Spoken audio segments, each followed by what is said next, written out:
আমি আগে সিরিয়াল দেখে নেই, জীবনেও নামাজ পড়ে রোজা রেখে কালো বোরকা পরে জান্নাত যেতে পারবেন না। আল্লাহ মেয়েদেরকে এই কাজগুলো দুনিয়াতে করার তৌফিক দিন, বলেন আমিন। কি এটা কি এত বারবার আমি পারবো না ভাই, টাকা পয়সা এদের মনে ওঠেনি। মাদ্রাসার মাহফিল এরা বারবার এদের লিখে দিচ্ছে, আপনাদের কাছে এনারা যাচ্ছে, যা পারেন সামর্থ্য মতো একটু দিয়ে যাবেন। আমি আসলে এগুলো পারি না বলেই তো হোসাইনকে নিয়েছি।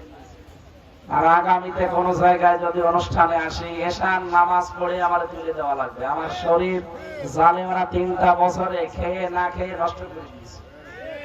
এমন কোন টর্চার নেশা আমার উপরে করেনি। আমার টাঙিয়ে রেখে 11 ঘন্টা দড়ি দিয়ে পিটিয়েছে। এজন্য আমার ডায়াবেটিস হয়ে গেছে 3 বছরের জেলখানায়। আমি এখন অসুস্থ, জোর করে কথা বলা যায় না। যেন আগামী থেকে আমি চাচ্ছি যেখানে মাহফিল, এক জেলায় সর্বোচ্চ 2-3টা দেব, যেখানে আসবো আপনারা পোস্টারে লিখে দেবেন যে প্রধান বক্তা এশার নামাজ পড়ে উঠবে। সাইদি সাহেবের মতো রাত 9টা 9:30টার ভেতরে মাহফিল যেন শেষ হয়ে যায়। যদি পারেন নিয়ে আসবেন, না হলে আমার দাওয়াত দিতে যাবেন, আমার দরকার নেই।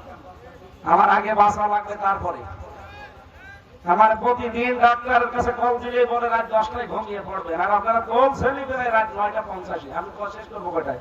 এখন 11:30 বাজে। কোথায় সে চট্টগ্রাম থেকে কালকে মাগরিবের পরে ওঠা লাগবে। এরপরে অসুস্থ, আমি আর টানতে পারছি না, গলা এবং বুকও ব্যথা হচ্ছে। ডায়াবেটিস এত বেশি, চোখে মুখে আমার অন্ধকার লাগে। এত পাওয়ার আলো ওষুধ খাচ্ছি, কিছুই হচ্ছে না।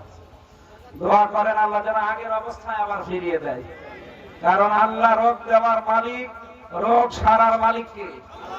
এজন্য ঔষধে কিছু হবে না, আমি জানি এটা ওসিলা হিসেবে খাই।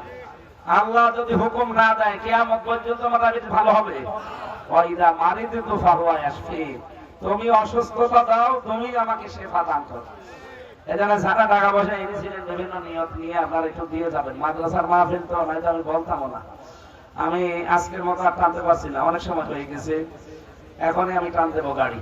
যারা পারেন যারা সবাই নিয়ে যান, আল্লাহুম্মা আমিন। লা ইলাহা ইল্লা আনতা সুবহানাকা ইন্নী কুনতু মিনাজ জালিমিন।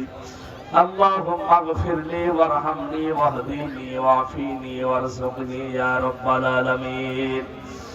আল্লাহ তাআলা চাতক পাখির মতো মানুষগুলো বসে আছে, আল্লাহ আমার কণ্ঠ এবং শরীরের দিকে তাকিয়ে কাটা কাটা ভাঙ্গা ভাঙ্গা গলা আমি কথা বলেছি। যতটুকুই বলেছি এ মানুষগুলো দিলের কান লাগিয়ে শুনেছে। এদেরকে তুমি এখন আমল করার তৌফিক দাও। সওয়াবগুলো তুমি মেহেরবানি করে নবীজির রওজায় পৌঁছিয়ে দাও। তামাম দুনিয়ার মাটির নিচে যারা ঈমান নিয়ে ঘুমিয়ে আছে এদেরকে ক্ষমা করে দাও। এ মাদ্রাসার সম্মানিত সভাপতি, প্রধান অতিথি, বিশেষ অতিথি, যত মেহমান এসেছে আল্লাহ তুমি কবুল করে নাও। এলাকায় মাটির নিচে যারা ঈমান নিয়ে ঘুমিয়ে আছে এদেরকে মাফ করে দাও।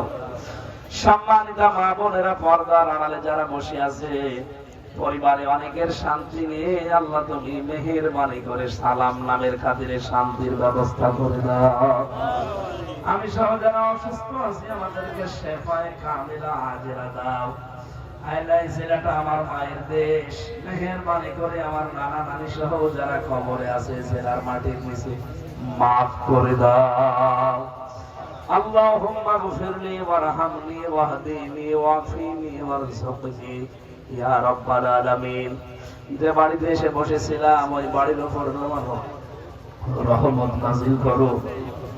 আল্লাহ তাআলা চরম চোখে আমরা দেখতে চাই বাংলার 56,000 বর্গ মাইল তোমার কোরআন নিয়ে চলছে। আগামীতে অনুষ্ঠানটা কোরআনের প্রচারের জন্য আরো বিশাল আকারে তুমি কবুল করে দিও। মনের ভেতরে যার যা কামনা বাসনা আছে আমাদের পূরণ করে দাও।